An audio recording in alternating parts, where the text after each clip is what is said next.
Hello, my people. How you doing, everyone? Good to have you again on Àṣà Wa today, and I'm your very host, Ogumbayo Sola. Thank you so much for always joining into these live sessions. Your audience means every single thing. This is powered by Tayari.live. Um, we're a company and we're a we're a company that focuses on heritage preservation, language preservation, particularly for African languages. And it's always a joy to bring conversations, tips, bit here and there that really helps families across the world who are um, you know maybe not living in their own native um, countries, or maybe even living in your native country, but just trying to navigate, having to learn language and all of that. So it's our joy to always bring wisdom, tips, and ideas that will really help to preserve your heritage language as you begin to grow old and have children, basically. So thank you so much. This is Ashawa, like I said, and I'm Busola, and this is powered by Tayari.live. And in recent times, we've been exploring some fundamental, you know, core culture of the Yorubas in with respect to proverbs, Owe and all that. And we've had the part one, part two, part three, part four, and I'm excited that we had a full five-part series. This is the part five. There's still going to be one more summary session. Again, just a um TLDR session, for people who were not able or are not able to, see the entire 1 hour session long for each of the each of the parts that we have, and just do a summary of exactly everything that we touched base on, and then bring everyone up to speed as well too. So like I said, we've started this a while. Part one, part two, part three, part four, and here we are right now. So, not to be too much of a bother, I'd like us to start anytime from now. But before I do that, I want to quickly bring something to our notice. So, at Tayari.live, we are basically focused on language heritage, like I mentioned, and currently we focus on teaching Swahili and Yoruba. Other languages are in the pipeline, and everything is, being put together to see that this is done. So, on the 16th of August to the 20th of August, 2026, we're going to be having a Swahili camp, and it's going to be amazing. Trust me, it will be amazing. You can go up on, our YouTube channel for Tayari.live Swahili, and then you see some of the previous experiences of the previous camps that we have had, the kids, the experiences, the testimonials, and every other thing. It's been purely amazing, right?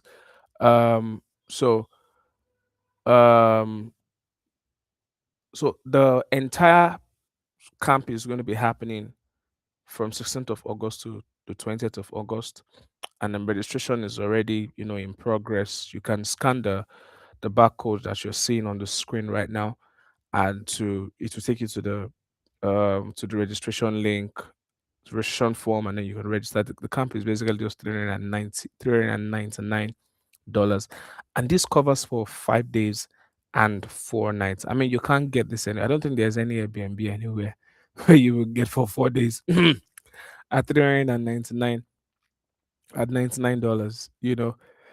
And this is going to be packed experience, like with other diaspora kids, jumping. We're in the holiday season, and this is something that I think every child needs, connecting with people from their own source, and all that. And this will be happening at Upani Indian in Kenya. You don't want to miss out on this. So I want to charge you to register, be a part. I'll be sharing some of the in the summary session. I'll be sharing the flyer and also be sharing with us the some of the testimonials from the previous camp so that you can also, hear firsthand what the experience has been with our younger folks who have been there before, just hear firsthand from them, basically. So, yeah, that being said about that, I think that is good enough housekeeping. Um, we can jump into it right away, right away, right away, right away. So, all right. So anywhere you're joining in from, please kindly leave a word, leave a comment. I mean, let's know exactly where you're joining in from. Um, I've been on this series for a while now, and I know if you've been joining me, you've been you've been getting some one or two tips here and there of exactly how this is, this is what this is supposed to mean for you and your diaspora family and all that. And I think it's important to just hear from you. What do you think about these proverbs? Do you think they are just sentimental? Do you think they still hold any real value in the current times that we live in? Are these two things that people should hold at high esteem? As much as some of these things are distilled from the Yoruba culture, do you think it should be a cross-functional wisdom or just something that is 19th century or 14th century? So I want to hear your opinion. I want to hear your opinion. So please leave a comment in the comment section. Let's know what you think. So, as is always our culture, before we proceed to new information, I like that we always touch base on what we have done before because that will really help to strengthen memory. At Tayari.live, we believe that repetition strengthens memory, and this is a borrowed perspective um, from, uh, I'm not sure of the name of the person now. I think this must be Mike Murdoch or so, not certain. All right. So I believe in repetition. Repetition, strengthens memory. And these are some of the ones that we have touched base in the first session. All right. So in the fourth session, part four rather, in the part four, because we've touched based on in total now, we've done 17 different proverbs. We had seven in the is that 17? I think we've done more than 17. Yeah, it's 17. We touched based on four in the first session. We did another three in the second session. We did another three in the third session. Then another three in the fourth session, and then we're taking um, the final two today. So let's start off. So the first one we touched based on in the last part is that um, ẹni tó bá fi gbogbo ọwọ́ pa odò, omi yóò tán lọ́wọ́ rẹ̀. Ẹni tó bá fi gbogbo ọwọ́ pa odò, omi yóò tán lọ́wọ́ rẹ̀. I'll take that one more time. Ẹni tó bá fi gbogbo ọwọ́ pa odò, omi yóò tán lọ́wọ́ rẹ̀. Meaning he who uses both hands to cover a river will have water run through his fingers. Right? He who uses both hands to cover a river will have water run through his fingers. And this proverbs basically teaches the futility of trying to control everything, through force. Some things like water, like change, like time, cannot be stopped by rigid control. Flexibility and acceptance are more powerful. So for bilingual parenting, this just basically reflects that you can't force a child to speak your language through punishment or control. Instead, create space where the language flows naturally through games, stories, food, community, language. Let the language run through their life organically. All right. So the adage again goes, "Ẹni tó bá fi ọwọ́ pa odò, omi yóò tán lọ́wọ́ rẹ̀." All right. Odo means river in Yoruba. All right, so let's go to the next one. So we said, bí ọmọdé bá láṣọ bí àgbà kò lè ní àkísà bí àgbà. I'll take that one more time. Bí ọmọdé bá láṣọ bí àgbà kò lè lákísà bí àgbà means if a child um has a lot of adult clothes. Actually, that's what it means.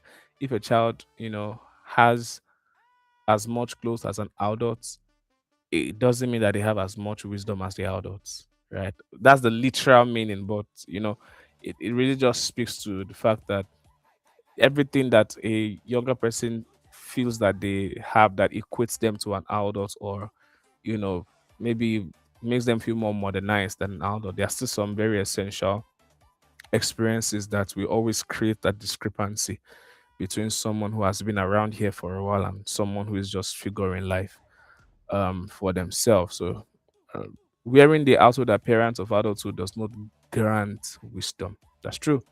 Children develop understanding through time, experience, and teaching, not overnight or through imitation. All right. So for diaspora kids who may seem grown by Western standards, independence, schools, success schools, material consumption, this is just a reminder that true maturity comes from cultural grounding and ancestral knowledge. And language learning is part of the deep wisdom building. It's not the only thing, but it plays a huge role in that. All right, so let's go to the next one. It say kí ẹrú mọ ara rẹ̀ lẹ́rú, kí ìwọ̀fà mọ ara rẹ̀ níwọ̀fà, kí ọmọlúàbí mọ ara rẹ̀ lẹ́rú Ọlọ́run. I'll take that again. It says kí ẹrú mọ ara rẹ̀ lẹ́rú, kí ìwọ̀fà mọ ara rẹ̀ excuse me, níwọ̀fà, kí ọmọlúàbí mọ ara rẹ̀ lẹ́rú Ọlọ́run. Just means that let the slave know himself as a slave, let the pawn know himself as a pawn. Let who is born of good character know they are blessed by God, or know they are God's own, basically. And so this proverb emphasizes self-knowledge and accepting one's place in the world. The concept of Omoluabi, a person of good character, is central to Yoruba ethics. True strength comes from knowing who you are. And I think that's the bottom line of this proverb, which is very powerful. True strength comes from knowing who you are. Cannot be overemphasized, cannot be overstressed. It is true that true strength comes from knowing who you are. So this speaks powerfully to diaspora kids, you know, struggling with identity, teaching them their heritage and language culture gives them this identity, a grounding in who they are, beyond Western consumer culture or racial marginalization. So it's important. And, we touched base on that in the last session, saying that this is very important so that as kids begin to, either get education or work in multicultural environment, they are secure, in whom they are. They are very secure. They're very secure in themselves, I think, to a large extent. Okay. Let me confirm that we have good audio. Okay, great. All right. So they are secured in whom they are. They don't allow the fact that, where they are, the cultural mix, cultural environment where they are does not put them in an environment in a state of mind where they feel like they're not good enough or they are not sufficient, and that's not good for anyone. Like as I said in the last session, that rejection at any level for anyone doesn't even matter whether you're a child or you are old, but anything that makes you feel like you are a misfit, you know punctures your self-esteem. And it's very imperative that um children, or I mean particularly, of course, the average African is very permissive with every ideology that comes from the Western world. Of course, because they've proven over the years to be at the forefront of industrialization, meeting needs, solution, interconnecting the entire globe, making the world a global village and all that. So of course you have to give them that regard. But it's also true that that someone is correct in one regard doesn't entirely mean that you accept all that they say. We still have a huge contribution that fills some of the gaps as well that exist in the world, as Africans, and the Western world, who are really true to themselves. They know this truth as well too. Like I said, this is never really about competition, but it's just good, just like in the same way that the esteem of the self esteem of the average um, you know, European is secured, right? Although I know that there's a lot of some of this racialism that needs to be addressed and all that, but let me not stay on that because all of those things we talked about them in the previous session, and I would not want to. This is just to recap so that you can have an idea of exactly some of the things that we have done before we got here. So, but it's very true. So the adage says, "Kí ẹrú mọ ara rẹ̀ lẹ́rú, kí wọ̀fà mọ ara rẹ̀ ní wọ̀fà, kí ọmọlúwàbí mọ ara rẹ̀ lẹ́rú Ọlọ́run or lẹ́rú Ọlọ́run should know that he is God's own and he is blessed by God." All right, let's proceed on to the next one. This one says, "Ẹni tí ó wà láyé tí kò bá bímọ, ọlá ọlọ́lá ló ní." Hmm. Now, let me take that one more time. Ẹni tí ó wà láyé tí kò bá bímọ, ọlá ọlọ́lá ló ní. It just means he who exists on earth but has no children, he lives another man's wealth. Or, yes, basically, he just lives another man's wealth, meaning everything that he has will not continue with him and will most likely be passed on to someone because there cannot be any void, basically. But I mean, this is not about philosophy. Let's continue in the adage. So in Yoruba philosophy, children are the truest wealth and the guarantee of one's legacy. Without children to carry on your name and values, you are impoverished regardless of the material wealth. Now, this proverb reframes parenting for diaspora family. Teaching your children their heritage language is not an optional extra. It is how you ensure your identity, your wisdom, and your love life, your love live beyond you.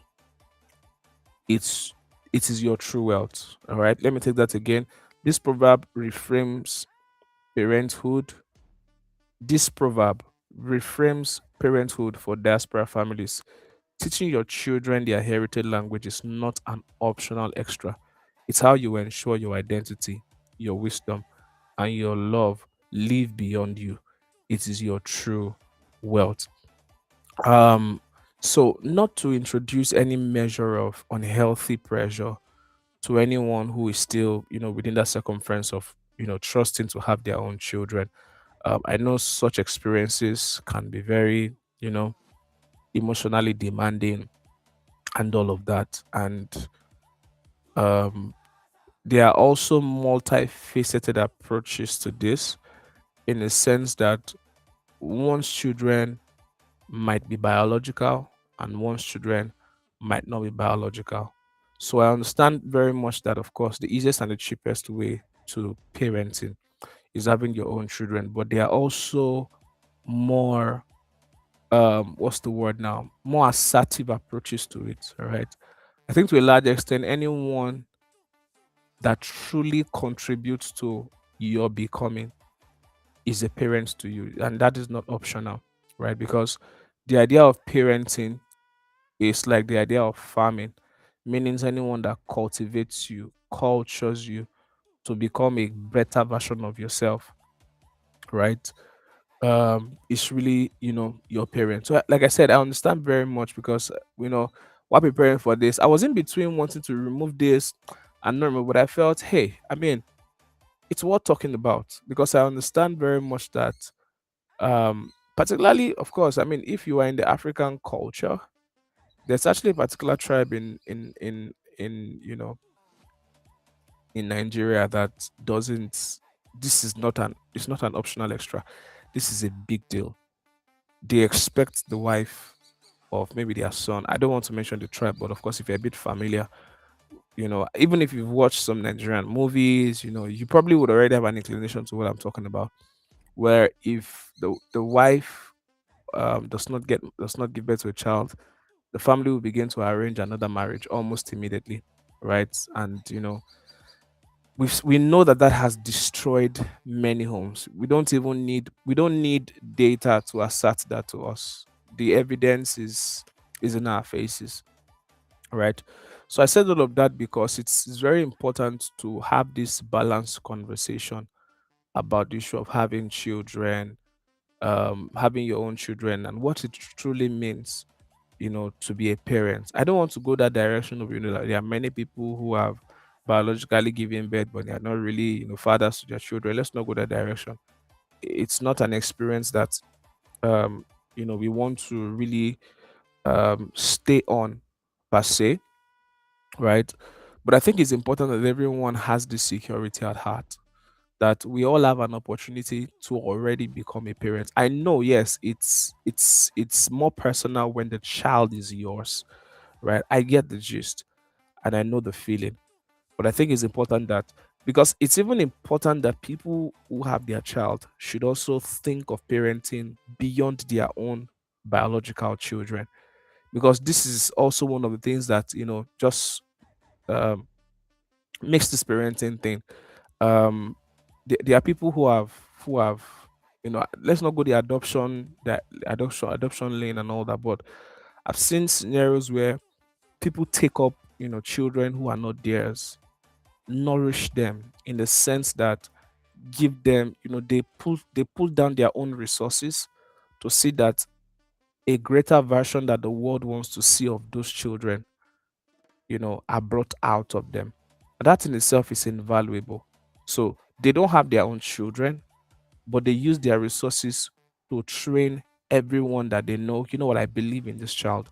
I believe in this boy. I believe in this girl. That already is a parent, or that already is a father figure or mother figure, whichever vocabulary you want to use in the singular term right now, right? So I think what this adage really speaks to is is that parenting heart, not necessarily the part of bearing your own child, like biologically having your own children. Like I said, I did not underplay that. I know that is very important, and there is no woman who does not desire such experience. I understand vividly, but like I said, this I don't want this to run any kind of pressure to any of our listeners. So probably you are still in that phase where you're waiting to have your own, and please don't get don't get um don't get worn out. I know it's easier said than done, but at the end of the day, it's just something that, because what does worrying about it? How does worrying about it, you know, fast track it happening? It doesn't, right? So that is the premise of saying worrying is not the approach. There's a better way. It means you can still live the life of a fulfilled parent by picking up someone. They don't have to live in your house. And if you can take that extra step, extra sacrifice of having them live in your house, and then use everything that you have, pour it into them, you know, it is true that, um, you have given in such a manner by pouring yourself, your resources, and all that you have into them, you are giving birth already. That's the way it works. I know you want your own personal child. You want, the one that came out of you. Yes, I know you want that. But you see, that experience in itself is not entirely what makes us parents, or it's not entirely what secures continuity. What secures continuity is being able to pour. I know people who have their children pour into their children, pour into other people. The way it is for such people is that they have more children than their biological children. That's what it means. They have more children because they've poured themselves into these people to see that a better version of them shows up, a better version that the world wants to meet, the world wants to interact with, their immediate environment, draws value from them. All right. So I think what I know that what this, proverb really points to is that it has to be that, parenting mentality that every single one of us we have. I mean, while you have your child, while you don't have your child, at the end of the day, it is not the presence of the child that makes you a parent. It is what you have developed before they even showed up that made you that makes you a parent.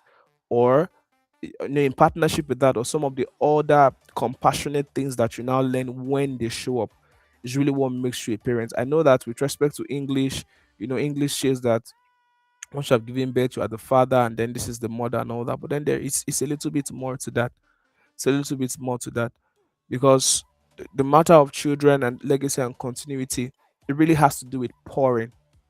not just not just not just biological advantage. It really has to do with pouring. It really has to do with pouring. So this is very important. So this covers whether you have your biological child, or you are still in that season where you are still, and I'm really hoping that will happen for you very soon. I mean, I wish you the best that it will really happen for you very soon. There's no pressure. It can happen at any wonderful time, right? There's no pressure. But it's important that you understand that really what makes for parenting is the pouring. It's not just the copulation that happens that eventually turns into fetus and then a baby in the womb, and then there's a delivery date and EDD and all of those things. That's not the entirety of it all. It's a huge component of it, but that's not all that there is. So it's really about the pouring. So if you can really focus on the pouring and becoming a parent, that's really what this speaks to. So it says ẹni tí ó wà láyé tí kò bá bímọ. So there are ways. So that means anyone who is on earth and has no children. So having children is not just by it's not just by, you know like I said, copulation and then delivery, and all that. One of the ways, in short, I think one of the most valid ways that also still plays a huge role even after the giving birth biologically, how children are really really given birth to, is by pouring into them. It is the one that pours into the child that really becomes the parent of the child. That's how it works. That's how it works. It's the one that actually pours into the child that really becomes the parent of the child. So you really need to focus on that pouring, because it's the pouring that makes for the continuity of the flow of your legacy. All right. So you need to see that. I'm taking a little bit of time on this because I know this is very sensitive. Like I said, I had reservations. Should I take this off? Because of the sensitive nature around, not having children. And I know that we can just um stream this down entirely to just biological childbearing and all that, but that's just one. That's just one.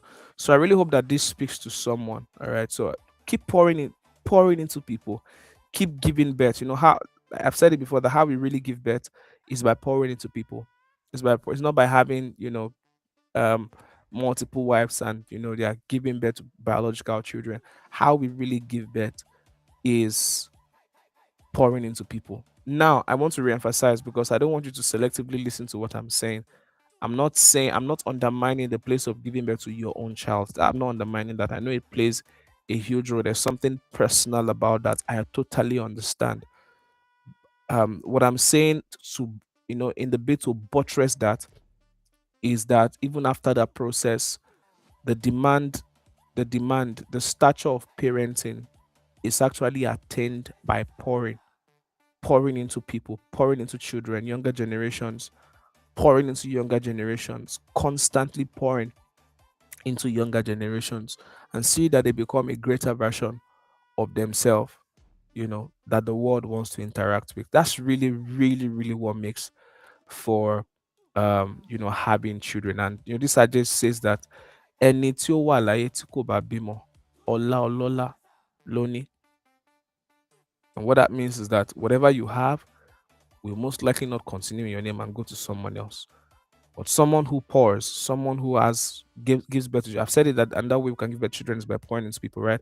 So once you do that, your names and your values and your legacy is perpetuated.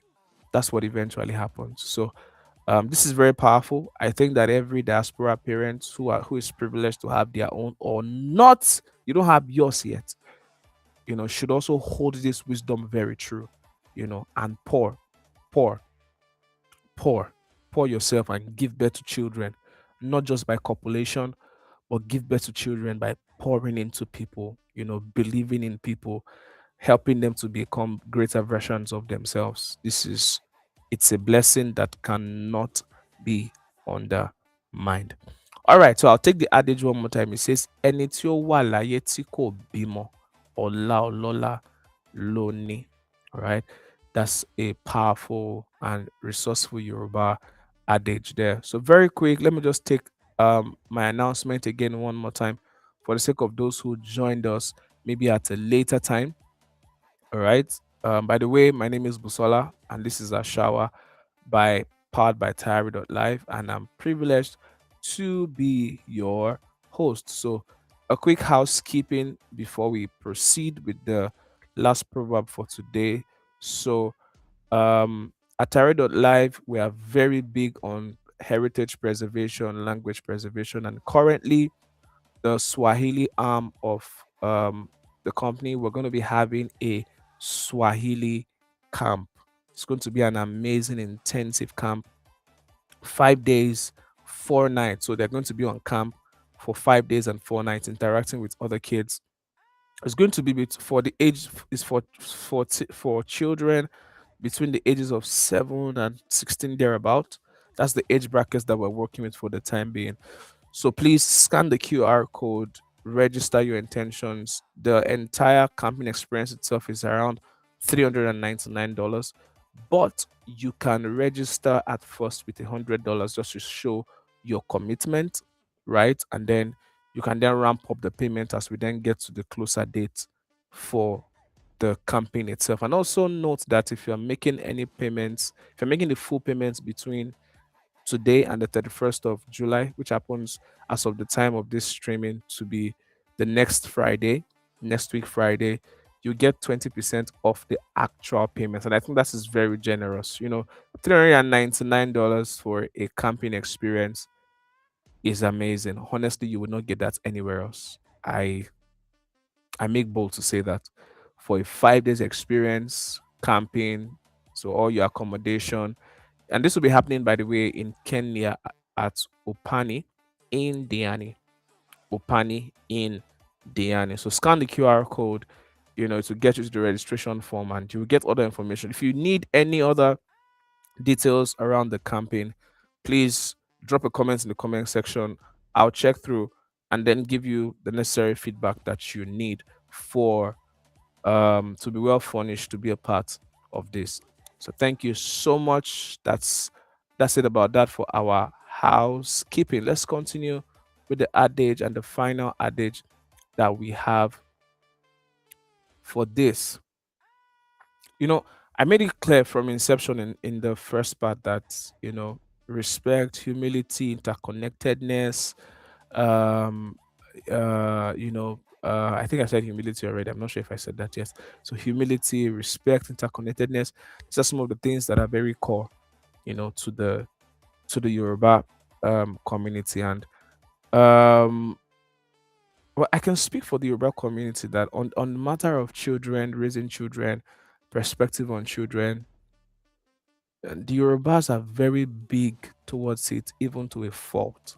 So I say to a fault because of time. Of course, sometimes there are certain extremes, um, which is some of the so this is one of the reasons why I took the time that I took the other time, when explaining the initial proverb about ẹni tí ó bá wà láyé tí kò bá bímọ, ọlá lọ́lá lóní. That means anyone who is on earth and don't bear their own children, they only have another man's wealth. All of those things. That's as I said, the Yoruba people can be big on this to a fault, right? To an actual fault. So I said all of that because this next one also, jumps around that as well too. So this one says ọmọ ní ń jogún ilé, àtàn ní ń jogún oko. I'll say that again. Ọmọ ní ń jogún ilé, àtàn ní ń jogún oko. Let me say that one more time. Ọmọ ní ń jogún ilé, àtàn ní ń jogún oko. Meaning children inherit your house, or that's literally what it means, right? But not like the deeper meaning. And then it says the dumb site inherits the farm, right? Children inherit the house, the dumb site inherit. Of course, you've noticed that. So the word farm there does not necessarily mean agricultural. It just means a landed property with no use. In this context now is really what it means. So it just means children are the true inheritors of family wealth and legacy. They carry forward what parents have built. Without children, even the most beautiful farm or prosperous house falls to ruin, right? So for diaspora parents, this affirms that your child raising with their heritage and cultural values is one of your greatest inheritance. More valuable than property or money is a child who knows where they are from. Let me take that last line again. More valuable than property or money is a child who knows where they are from. So, ọmọ ní ń jogún ilé, àtàn ní ń jogún oko. We had a lot of emphasis around this over and over and again, and I would not want to sound like a broken record. So I think, just a little bit of a buttress. It's important to know that every person who has the privilege to parent someone, either directly biologically or through some other means, by maybe you are pouring into them, you must understand the fact that it holds great value. It holds great value. Of course, we should do things because we want to do them, not on the selfish grounds of not on selfish grounds, but I don't really think it is selfish in itself to really desire continuity, right? Because again, why do what you do if you don't want it to continue beyond you? Then there's no point. There's no point in it. It just means that we're just living for the moment, maybe the 100 years or 200. Imagine how old this planet is, and we've had people live chunks of hundreds of years, and there are things that have lasted till now, right? But let's not go that direction. I think really what this speaks to is that hold in high esteem the privilege you have to raise a child. But it's also important that in all the raising that you're doing, you must understand the fact that one of the greatest values, the greatest thing you can do for them is to raise them in a way that they know where they are from.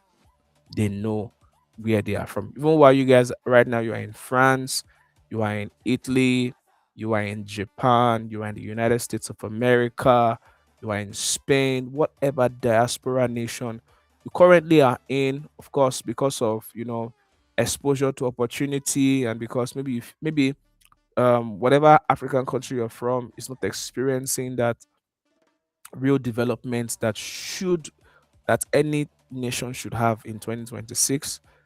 um Wherever you are, it's important that you still let your children know where they are from, right? And that you are doing everything to help them grow, help them get better. um it's just very imperative. I think I will cap it there. So basically, that brings us to the end of all of the proverbs, and this is the final session. So I'll just quickly skim through some of the what's it called, some of the um how do I call it now, the tips, yes, for implementing all of these things, all of these proverbs that we have said. And you've seen me say this over. If you've been joining the live from the first session, I deliberately do this, and it's not because I want to weary you out or because there's nothing more to say, but it's because I believe that repetition strengthens memory, right? You hear something over and over and again, and it just gives room for you to act on that information. So, 5 ways to bring Yoruba proverbs into your daily family life. I'm going to brush through it very quick. So, number one is the proverb of the week board. So, write one proverb on your kitchen whiteboard. Maybe every Sunday you can choose a day that is very special to you and your family.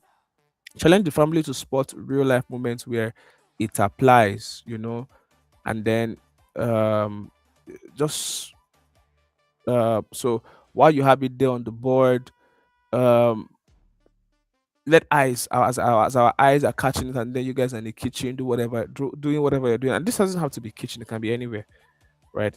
Honestly, it can be anywhere, just somewhere where it is visible enough to the eye that the eye cannot miss it. And then it really just helps to keep it in the memory that way. So the next thing that I have here is correct without shouting, right? So turn behavioral hiccups into gentle reflections instead of reacting with frustration. Ask, when you correct them, you know use those proverbs as a way to cement what you are saying. Of course, you are very keen on understanding. You don't have room for any lecturing in that moment because you're emotions are very high, they've done something you don't like, you really want them to know that, I mean, you are not happy with the approach they have taken to do whatever they must have done at that particular time. But again, remember, it's about intentional parenting. Right, so those are one of the opportunities when you have their attention to then use those proverbs. If it's a scenario where they have been um, um, overly unnecessarily, what's the word now, in a haste to get something that they could have been patient for. See something like suru lere. I want you to listen to when I'm speaking to you, Bayo. Suru lere. So of course you keep saying suru lere. It's another, like, you know what is really, it's invaluable to be patient. That way you are bringing in the language, they're learning it. Of course, you're also passing out your reservation, and then wisdom is also being passed down. All right. If it's a scenario where you expected them to have requested for help, and they wanted to be headlong on their own and say they will sort it out, you come up with that just like owo kan ki n gberu dori, owo kan ki n gberu dori mayowa. I need you to talk to me when you need something to be done. Don't just go about it yourself and mess things up, and then we have to then walk you through or walk on king beridori. So you do things like that. They begin to, what is a walk on king beridori, you know and then you, again, like I always say, when you are going this language direction, try as much as possible not to laugh at them when they say it wrong, because I know they're not in that environment where they can have that indigenous intonation, the tones in Yoruba and all that. But try as much as possible not to laugh at them. Yeah, so that's very imperative. So no, try as much as possible to control yourself. Just use these adages as a way to get what you want to get over and get it to them. So the next one that we have is bedtime stories. Whenever even you're sharing gists with them and gist in the family, incorporate some of these adages as a you know as a ramping up approach for the entire thing. I know not every family. I may have to find out the statistics of the families that actually do bedtime stories, with their kids, because I know that most parents just want their children to go and sleep, while they get a bit of breather and all that. I totally understand, but I think intentional parenting, when you're telling your kids rather stories, and this also speaks to adult children. What do I mean by adult children? So, for an example, let's say you are 65, you have a son who is around like 32 or 30, right? So, you are both adults in a sense, but I mean, that difference still exists, that you are the parent who means you're a grandparent. Of course, you're a grandparent, basically speaking with respect to grandparents. All right. So still make, even as grandparents, because um, it's been proven that the first generation most times are the ones who have the language, like they have the language fluency. You see partial fluency in the next generation, and then the risk of fade off with the third or the younger ones, basically. So you, even as grandparents, we also still have that obligation, not just to the grandchildren, but even to our own direct children who are also adults. So in your conversations with them, so use those adages. I've met a couple of elderly people who are very skilled at this. They say three, four, five things, boom, a proverb comes in. Three, four, five, six, a proverbs comes in. So it's just been that modality of how communication has natively been for the Yoruba. So I think if you incorporate this as well too in your bedtime stories, in your regular gist in the house, it will really really help them get bring the language home. It will feel home for them, basically. So, and then I said this again. There's nothing that connects people. There are many things that connect people, but in all honesty, I give it to sports. Sports is very strange. Two people, two strangers who don't know each other, but maybe at the same fan base, to a club or something, you just see, even if you call it fake love, but you see that willingness to connect, right? That willingness. So long and short, what I'm saying is that games play a huge role in helping us to connect with each other. All right. So have game nights, proverbs game nights, and again, make sure to include incentives to these games. All right. Extra, again, the incentives don't even have to be anything monetary. Maybe I'll allow you, stay with your console. No punishment approach, right? Just maybe you allow them to stay with their console for 2 more hours or for 1 more hour. It doesn't have to be monetary incentives. And if it's within your convenience, why not go for monetary